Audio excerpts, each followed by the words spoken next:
Okay. I'm from Salisbury, Massachusetts. I collect Arctic racing snowmobiles as a hobby. Been doing it for about 5-6 years. As a result, I've accumulated somewhat of a small collection and brought them here today from the vintage run in New York. So, what we're sitting on right now is a 1973 EXT 650. It's referred to as a Team Maybald sled. It had different fiberglass with some different modifications. The sled basically has the same features as a 73 EXT 650 with just minor variations in regards to the modifications. It was a team that was recognized by Arctic. They worked right out of the factory. They had close ties to the factory and were very successful and very competitive in their dealings. And that's the first sled. Okay. The second sled, it's a 1977 Arctic Snow Pro. It's a 440. The sled originally was out of New York, and we took it apart, totally restored the sled, right down every bolt, completely gone through. It does run. I do use it. I've had fun with it on the lake today. Okay. It's probably one of the sleds that I put the most work into. Okay. This sled here is a 1973 Formula 2. Short history on this to make it short. This was a sled that was originally ordered by a dealership, and they were denied. As they were uncrating a Panther, they discovered there was a Formula 2 in the crate. They hid the sled for a year, maybe 2 years, until the heat cooled off. The factory was no longer looking for it. So after a year or two, they took it out and drove it around the dealership. It sat up on a bin about 14 feet up in an old barn out in back of the dealership until 2 years ago when I discovered it. And it hasn't run until today, as a matter of fact. Today was the first day we actually took it out. The blue ink was still on the brake. The anodizing on the tunnel was as fresh as the day it was new. It was just absolutely correct right from the factory. So what's the story with the 2 plugs per cylinder here? Dual ignition, that was significant in the 1973 era.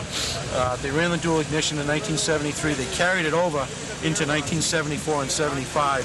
74, they went to a liquid Kawasaki. They had some porting problems. They went back to the free air Kawasaki's for 75.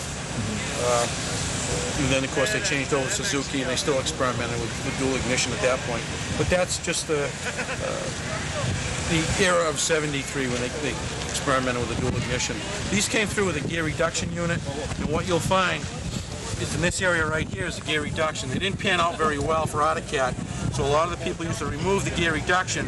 They would actually cut one of the main frame structures that ran along the frame. They would shift the motor over to the left so they could line the clutch up with the driven clutch, and in doing so, it really made it a miserable job for restoring a Formula 2 because of the major altercation they made in the frame structure. It's something you got to be careful about when you buy a Formula 2 if you can find it. Okay. Of course, the gear reductions are supposedly missing. But that's it, unrestored as is right from the factory. 1971, some people refer to them as a 72. These are Turf Tigers. Best of my knowledge, they made 50 in each class. They made them in 290s, 340s, and 440s. The significant difference between an EXT and a Turf Tiger is bogies. It's one of the few cats that has bogies, has a rubber track, has an aluminum bulkhead, whereas the EXTs were very similar in design structure, but they ran a steel bulkhead. Okay. This was aluminum. They were made to run on alcohol. They were made specifically for dragging on grass. Oh, okay. That was all they were designed to do. Okay. Tough to find. A lot of guys, when they became inadequate for grass racing, used to set them up for snow. You find snow suspensions under them. And then eventually some of them became trail sleds. They were great small sleds. As time went on, you put a fan motor in them and the kids ran them through the trails. And a lot of them still live their lives as beaters in the trails today. Once in a while you find them. King Cat, I guess it was appropriately named. It gets a lot of attention. A lot of people recognize it. I think it gets a lot of attention because of the size of the motor and its name. It's heavy. It's got a lot of torque. It goes great in a straight line. You get into a corner, and it doesn't want a corner. The weight wants to take you wherever the sled wants to go. This is an unrestored one. This came from a dealer who was a dealer in the late 60s. I believe he got out of Arctic in the early 70s sometime. It was a short-lived dealership. He had it in his barn for a number of years, traded it in at an Arctic dealership about 6 or 7 years ago, and then I learned about it. It came out of Dwejiak, Michigan. And it sat at the dealership for about 5 years, I think. And, I come along, learned about it, decided I wanted one. But this is an all-original 71 800 4-cylinder. It's unusual to find the correct clutch and the correct carburetors. These are known as Mikuni pumpers. Unlike the Mikunis of today, of course we have flat slides today, but years ago they had the round slides. These are butterflies, and with a pumper assembly located on the bottom, these were the so-called carb of the day, but within the next year they were replaced by the slide valve carburetors. So a lot of these are no longer on the King Cats. They're tough to find.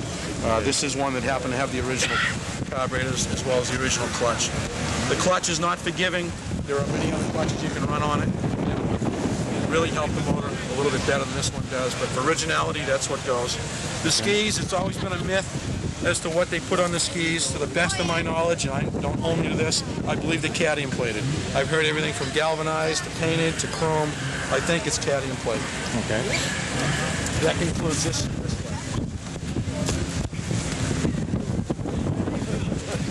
This is an original 1973 EXT.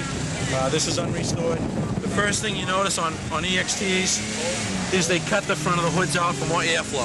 Yeah. You got to get them to breathe. You got to get them to cool. So they cut that out. The back of the hoods, if you notice the back of the hoods, there's a lot of fiberglass in this area.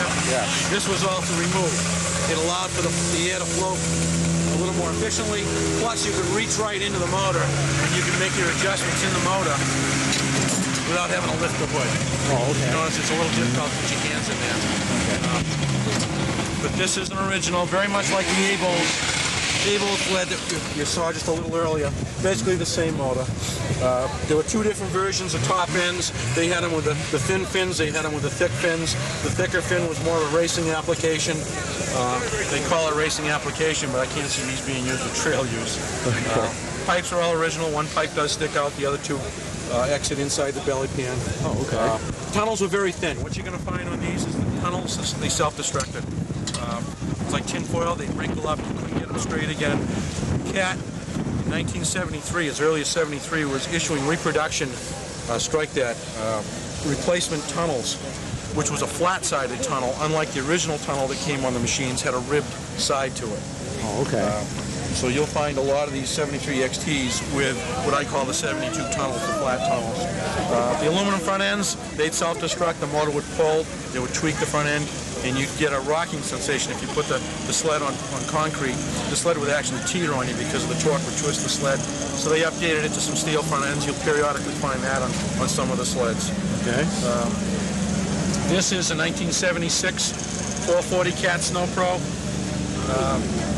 It's been completely restored. This is basically the 77 rod motor. You find a lot of these motors in Z sleds. Again, Cat experimented in 1976 and 77 with a multitude of different motors. A lot of guys like to use this motor for restoration purposes only because more of it sticks up through the hood. It has a more menacing effect when looking at it with all the motors sticking up through the hood. Basically, it's very similar to the 77 Snow Pros. The chassis are very much alike. 76, there were some differences in the way they mounted the posts. Some were a center post mount, some were an offset post mount. There are some chassis differences in the front, but nothing to any major degree. It would take time for me to point them out. The next sled is the other number 9 sled. This is an original number 9 sled. This came out of Thief River Falls some years ago, and they built 6 of these. I believe there might be one spare chassis, but they made a total of 6. Each driver was given 2 of these sleds. I can put my hands on 3 of them today. I own 2. One is out in Wisconsin, and I don't know if the other 3 even exist. These are a very trick sled. In 1977, they came out with a solid, single-post, solid-leaf suspension sled, and Polaris surprised everybody by coming out with the IFS. Result, Cat had to do something quick, as did Skidoo, as did Yamaha. Went back to the factory, and in 1977 and a half, manufactured 6 of these sleds with an independent front suspension. These are the first sleds that Cat ever ran with an IFS front suspension. Okay. They handle very differently. Very differently.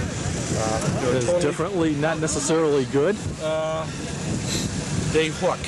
When they get into a corner, they stay into the corner. There's not a lot of forgiveness in the sled. It's not something that I would take someone who's never been on one of these and say, "Here, I want you to go out and compete with this sled." I'd want them to get a little time and effort on the sled before I put someone on it. It does handle different. I guess if you use the vintage sleds and then jump onto this, you're going to get a different ride out of this sled. The motor is a round barrel motor right out of the factory. It's dynoed right up to Thief River Falls at 115 horsepower. The sled weighs under 300 pounds. It's made to corner. It does that very well. Tracks are lightweight. Everything is built with aluminum, magnesium, or some titanium. It's a very rare sled. From Fairport, New York, by Rochester.